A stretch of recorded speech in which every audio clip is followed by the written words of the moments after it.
mu bihe bidasanzwe waranyiyeretse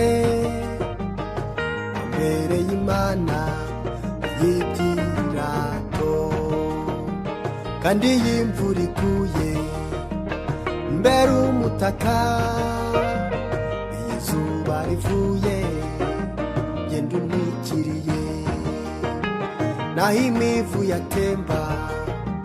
unyambika inkweto, imbeho sinjya nyumva ni wowe umfubika, nzabishira mu muzingo vuga ineza nabonye, maze abanjye bazaza bage bakwirahira, nzavugamo rwa rukundo rudasanzwe wanyeretse, nangariza imisozi zina ryiza wamaye.